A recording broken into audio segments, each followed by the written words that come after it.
Good afternoon, ninth graders. I hope y'all had a great rest of your day. Today, we will be discussing and interacting with MLA format. This is to ensure that you understand the basics before your first research paper on William Shakespeare, which, hint, hint, everyone, will be coming up in about 2 weeks. So get excited! I'm going to take you through the steps of MLA format, and if you don't understand or need more practice, just pause the video and rewind where you are having trouble. At the end of the Prezi, there will be a slide for individual practice. And following this video, on your TED Ed lesson page, there will be assessments and questions as well. All right, let's get started with MLA format. I am so excited to teach you about MLA formatting. So the first thing that we're going to go over today is what is MLA. MLA, or Modern Language Association, is a style guide widely used in the United States, Canada, and other countries. MLA is most commonly used to write papers and cite sources in liberal arts classes. We are learning about MLA so early on in your 9th grade year because you will be using it for the rest of your high school career. Once you get to college, you might use other styles, but for right now, we are learning MLA. So the standard that pertains to this lesson deals with following a standard format for citation, which pertains to MLA. So what you will learn. You will learn how MLA pertains to you as a 9th grader. Some of you are probably thinking right now, really, why are we learning MLA format? It really doesn't pertain to me at all. Well, it does because it does help you in your future writing and in your future classes. Once you start to understand MLA formatting, your writing starts to get better and your writing becomes more advanced. You will also learn in-text citations, works cited page, and general guidelines used in MLA formatting. So why are 9th graders learning MLA format? Probably the question I get the most. Well, again, it strengthens your writing. Because you are using sources from outside of what you know, it heightens your writing and strengthens it to another level. It also prepares you for college. In your first 2 years of college, you will be taking Gen Ed, or general education classes, and you will be using MLA. Once you get to your junior and senior year, you are then in your actual college, and you might use other styles like APA or Chicago style. It eliminates plagiarism. We've talked about plagiarism in class, so I don't feel that I need to go over it right now, but it does eliminate plagiarism. It allows each student to be equal, and it prepares you for more advanced writing, like AP classes, which I know a lot of you want to go into. So if you start learning MLA now, you will be prepared for those AP classes later on. So the first thing we're going to talk about is in-text citations. This is in your text, so in your writing. So when quoting an author and the author has not been referenced in the sentence, the in-text citation should be as follows: last name of the author and page number. Now, everything that we're going over today pertains to book citations and works cited. For your William Shakespeare paper, all of your sources need to be from books, not internet sources. Therefore, we are learning about book citations. So the example I have has a quote. It says, "Maybe if Father were here, he could help you, but I don't think I can do anything till you've managed to plow through some more time. Then things will be easier for you.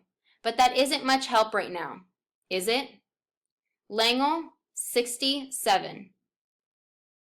Now, I want all of you to know, citation is after the quotation marks, but before the punctuation.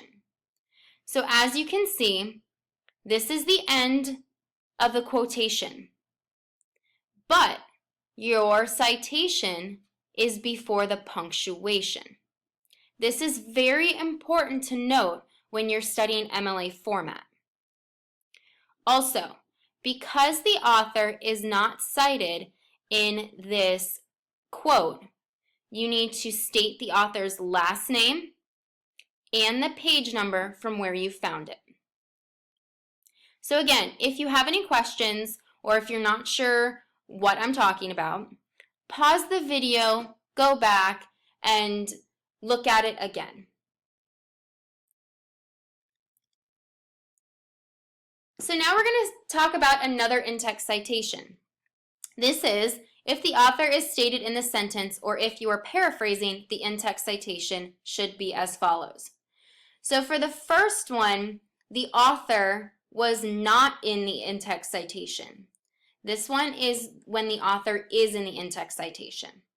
So if the author is in the in-text citation or you are paraphrasing, you will only write the page number. So I have two examples for you. This one says, Madeline L'Engle exemplified love in her novel by saying. Then she has a quote. Now, because the author is stated in the sentence, all you need is the page number. And again, please remember, it's the end quote, then the page number, then punctuation. So because the author is mentioned in this sentence, all you need is the page number at the end. Our next is for a paraphrase. So it says, Madeline L'Engle showed love in her story by describing the emotion and feelings when a girl holds a boy's hand for the first time. 70, period.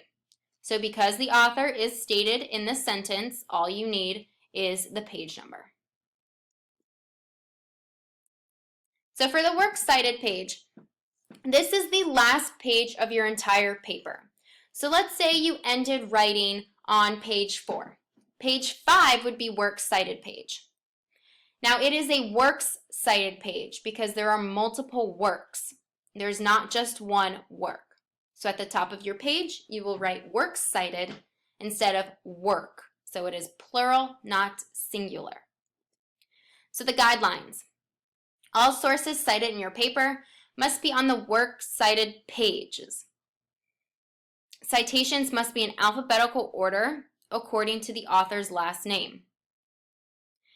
If citation carries over to the next line, indent that second line.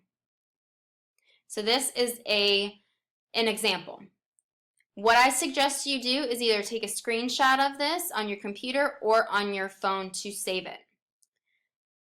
So you have the author's last name, the first name, the title of the book in italics, the city of publication, the publisher, year of publication, and medium of publication.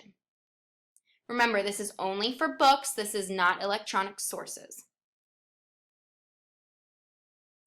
So these are some examples for your works cited page. As you can see, they are in alphabetical order. And at the bottom, it says, note, titles highlighted in pink should be italicized.